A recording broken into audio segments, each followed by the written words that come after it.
And now we're all the way in Utah, and luckily enough, I was able to set up my hammock in one of these trees. And we're kind of like in the desert. Very few trees. Domestic violence portion of it enhances it. Makes life a major pain in the butt, especially at you're 22, right? So I'm choosing not to cite you today.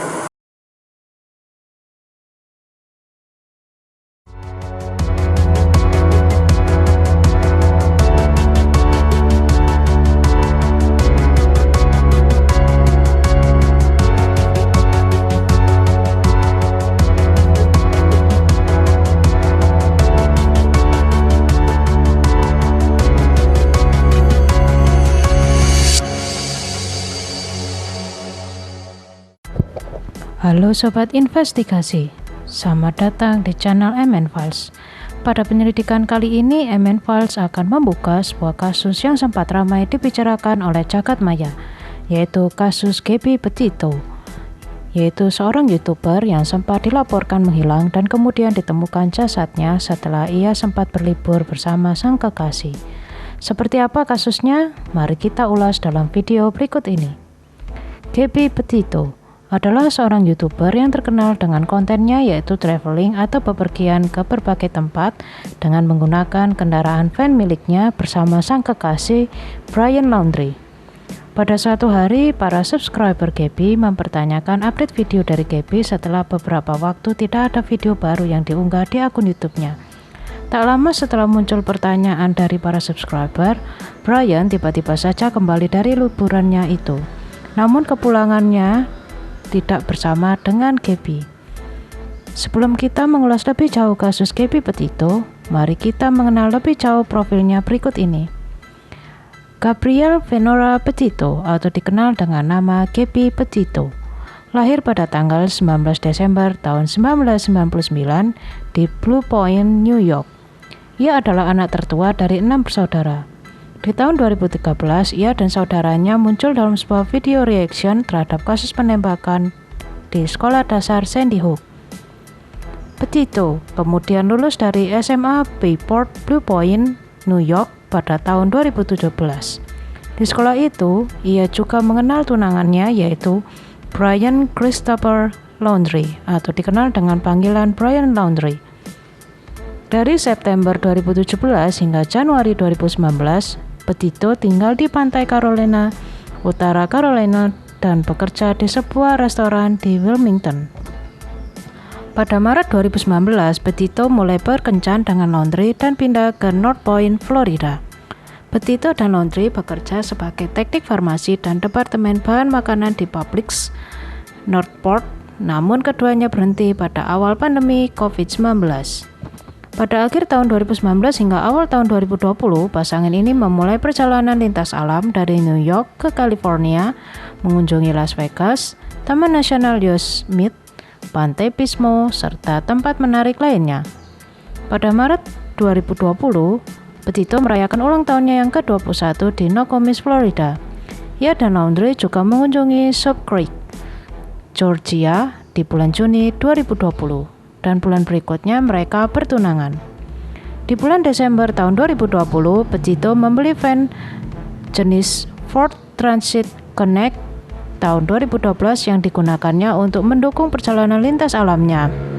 Usahanya untuk bisa bepergian, ia usahakan dengan bekerja 50 jam per minggu di Taco Bell sebagai ahli gizi, sementara Laundrie bekerja di bar jus organik. Petito mendokumentasikan kehidupannya bersama sang tunangan melalui YouTube dan Instagramnya. Pada tanggal 17 Juni tahun 2021, Petito dan Laundrie mengunjungi Blue Point, New York untuk upacara kelulusan kakaknya.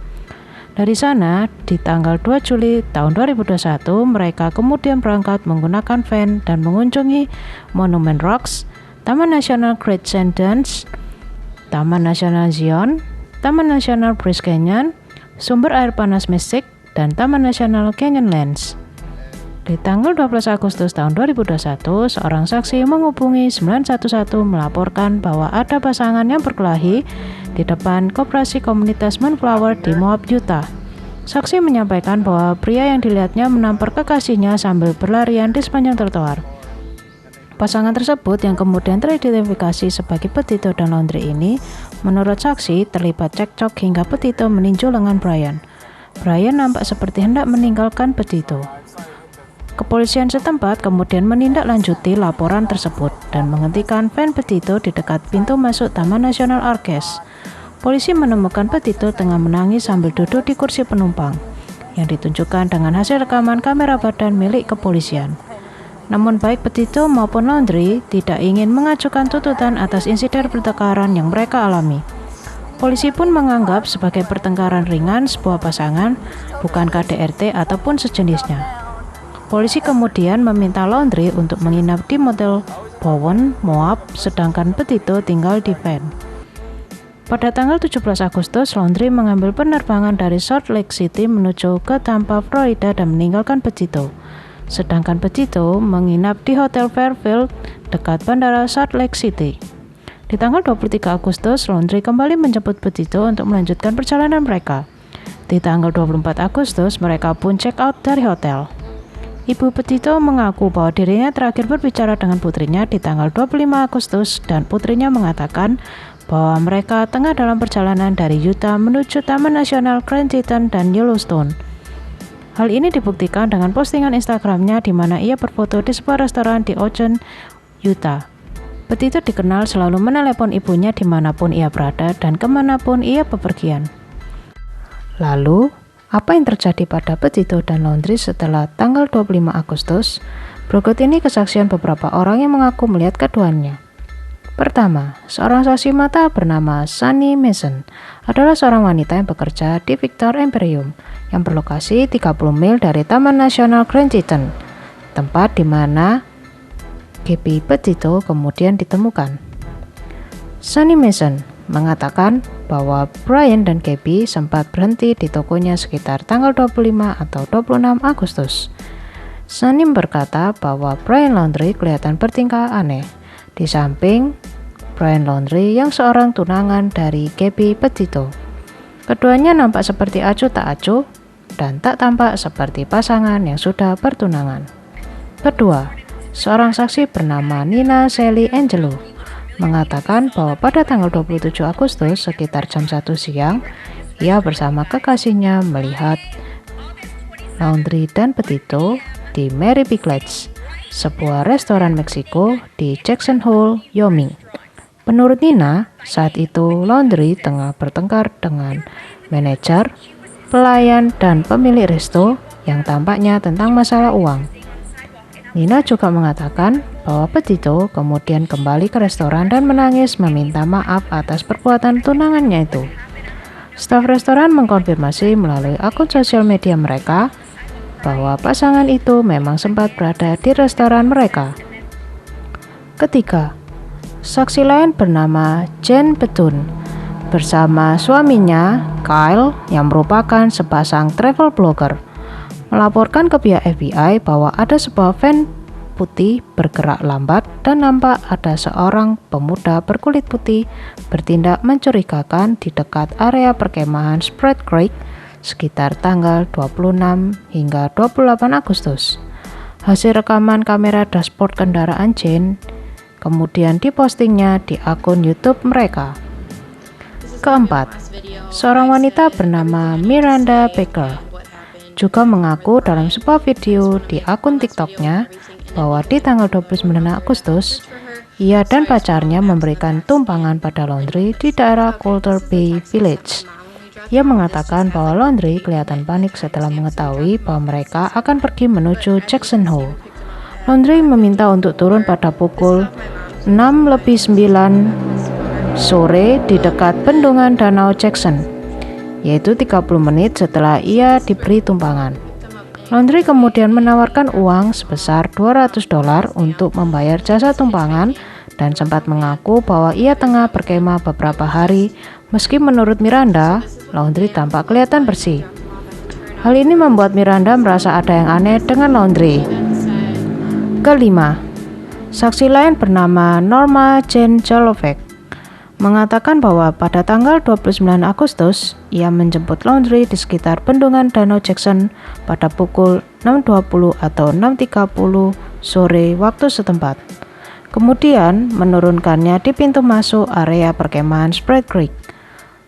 Laundrie menawarkan uang bensin untuk sebagai tanda terima kasih pada Jane. Namun, menurut Jane, Laundrie kelihatan seperti gelisah saat turun dari kendaraannya. Kembali pada Ibu Petito. Ia menceritakan bahwa di tanggal 27 Agustus ia menerima pesan singkat dari nomor ponsel Petito yang berisikan, "Bisakah ibu membantu Stan?" Saya terus menerima pesan suara dan panggilan tak terjawab. Namun Ibu Petito merasa curiga akan pesan itu. Stan memang kakek Petito, namun Ibu Petito tahu kalau putrinya tak pernah memanggil kakeknya menggunakan nama depannya. Kemudian di tanggal 30 Agustus, Ibu Petito kembali mendapatkan pesan singkat dari putrinya yang berisi, "Tidak ada layanan atau sinyal di Yosemite." Ibu Petito masih merasa curiga dengan isi pesan dari putrinya itu. Di tanggal 1 September tahun 2021, Laundrie kemudian kembali tanpa Petito ke rumah orang tuanya di Northport, Florida, dengan menggunakan van putih. Tanggal 6 dan 7 September tahun 2021, Laundrie bersama orang tuanya pergi berkemah menuju Taman Fort DeSoto di Pinellas. Karena sejak akhir bulan Agustus hingga tanggal 11 September tahun 2021 tidak mendengar kabar dari putrinya, Ibu Petito memutuskan melaporkan kepada pihak polisian. 4 hari kemudian, Laundrie ditetapkan sebagai tersangka. Orang tua Laundrie kemudian menyewa pengacara dan sang pengacara meminta mereka untuk diam. Polisi mulai mengintai kediaman Laundrie pada tanggal 13 September. Di tanggal 15 September, polisi melihat ada mobil yang keluar masuk. Keesokan harinya, polisi menyampaikan pada wartawan bahwa mereka yakin Laundrie di dalam rumah. Namun, di tanggal 17 September, keluarga Laundrie melaporkan bahwa Laundrie menghilang dan sudah tak melihatnya sejak 13 September. Polisi pun menduga yang keluar masuk di tanggal 15 bukan Laundrie namun ibunya. Sehingga setelah mendapatkan surat perintah penggeledahan, polisi kemudian menyita beberapa barang seperti hard disk eksternal, van milik Petito, dan kendaraan Ford Mustang milik keluarga Laundrie.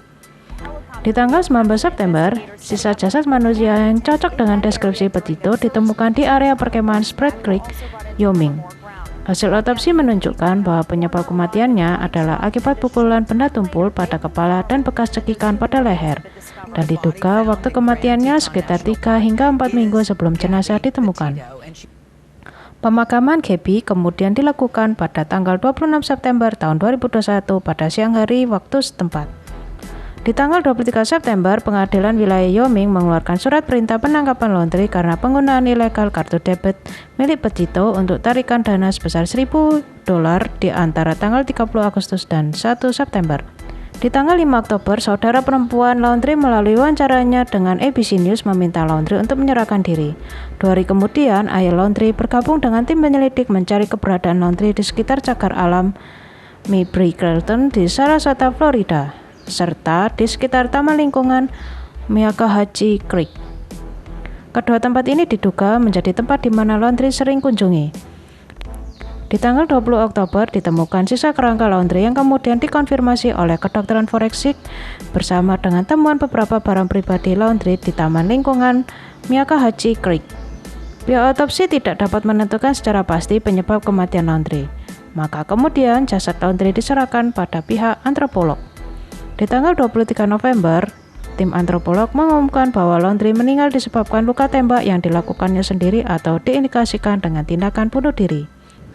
Pada tanggal 21 Januari tahun 2022, FBI kemudian memeriksa buku catatan Laundrie dan menemukan Laundrie mengaku bahwa dirinya yang membunuh Petito dan menipu orang lain melalui pesan singkat bahwa Petito masih hidup. Maka pihak berwenang menyatakan bahwa Laundrie bersalah atas kematian Petito. Kasus ini kemudian ditutup oleh pihak FBI dengan kesimpulan bahwa Brian Laundrie sebagai pelaku tunggal atas kematian Gabby Petito.